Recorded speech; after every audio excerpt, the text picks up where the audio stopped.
हम काम सिर्फ पैसों के लिए करते हैं। यूं तो कुमकुम के साथ इनकी शुरुआत हुई थी, लेकिन आगे चलकर उस दौर की सभी एक्ट्रेस ने इनके साथ सिल्वर स्क्रीन शेयर की, जैसे शर्मिला टैगोर, मीना कुमारी, सायरा बानो, जीनत अमान, मुमताज, आशा पारेख, ऐसी कई एक्ट्रेस रहीं जो इनके साथ रुपहले पर्दे पर नजर आईं। लेकिन ड्रीम गर्ल जब आई तो उसके बाद तो बात ही अलग बन गई। अब ये बात करें कि धर्म जी जैसे ही मैन को कैसे एक ड्रीम गर्ल मिली। नाम हेमा मालिनी। धर्म जी और हेमा जी की पहली मुलाकात हुई तो एक प्रीमियर पर। फिल्म का नाम था आसमान महल, जो कि साल 1965 में रिलीज हुई थी और इस फिल्म के प्रीमियर पर ही इन दोनों ने एक दूसरे को देखा था। I'm sorry. लेकिन आप यहाँ दरवाजे के पास क्या कर रहे थे? मैं जा रहा था। आसमान महल फिल्म पृथ्वीराज कपूर की फिल्म थी और इस फिल्म के प्रीमियर के 5 साल बाद साल 1970 था। सिल्वर स्क्रीन पर तुम हसीन मैं जवान नाम से फिल्म रिलीज हुई तो वहां पर धर्मेंद्र जवान नजर आए तो हेमा हसीन नजर आई। सेट पर दोनों ने एक साथ समय बिताते हुए एक दूसरे को पसंद करना शुरू कर दिया। मैं नहीं चाहती थी कि आप दूसरी लड़कियों के पीछे फिरें। क्यों? आप नहीं समझे? क्या तुम सचमुच मुझसे?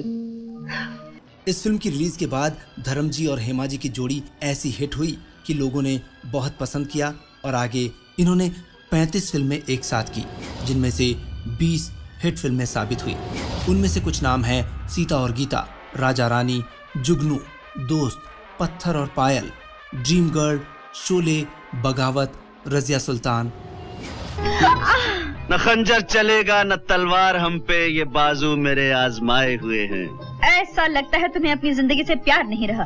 आप ही तो हमारी जिंदगी हैं। और भी ऐसी कई फिल्में हैं जिन्हें इन दोनों के नाम से ही जाना जाता है, जिनमें से एक फिल्म रही शोले, जिसमें वीरू और बसंती आज भी याद किए जाते हैं। अब इस फिल्म की बात करें तो शोले में ठाकुर का किरदार निभाना चाहते थे क्योंकि इन्हें ये किरदार ज्यादा पसंद आ रहा था।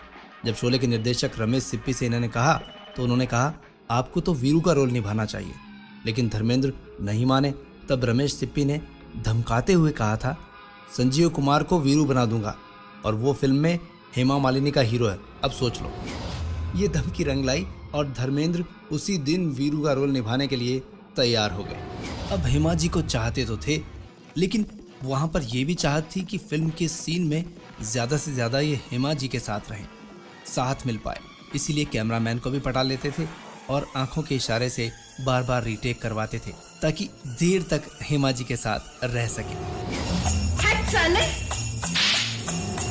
और इनका ये शरारती अंदाज फिल्म में भी नजर आया और वीरू और बसंती की जोड़ी बहुत फेमस हो गई, रियल लाइफ में भी और रील लाइफ में भी।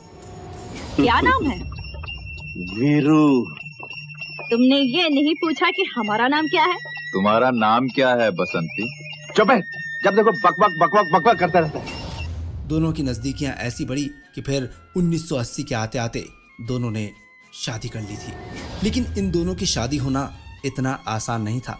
धर्म जी पहले से ही शादीशुदा थे और इसकी वजह से हेमा मालिनी का परिवार इस शादी के खिलाफ था और इसी कारण धर्म जी से हेमा का ध्यान हटाने के लिए हेमा जी के परिवार ने हेमा की शादी जितेंद्र से तय कर दी। दोनों की सगाई भी होने वाली थी, लेकिन धर्मेंद्र जी इतनी जल्दी हार मानने वाले नहीं थे। जुगत लगाई और जितेंद्र की गर्लफ्रेंड शोभा को लेकर सीधा हेमा मालिनी के घर पहुंच गए। सब लोगों ने शोभा को देखा तो आखिरकार ये सगाई रुक गई और इस तरह धर्म जी ने ये सगाई रुकवा दी और अपने प्रेम को साबित किया।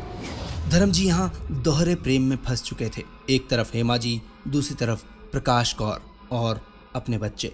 प्रकाश कौर और अपने बच्चों को भी धर्मेंद्र छोड़ना नहीं चाहते थे और वहीं हेमा जी को भी ये छोड़ना नहीं चाहते थे।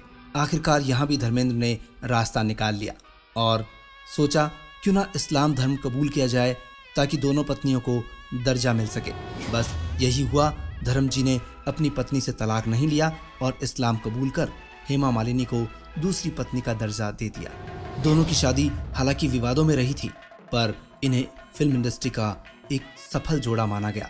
इस शादी से धर्मेंद्र को 2 बेटियां हुई, ईशा और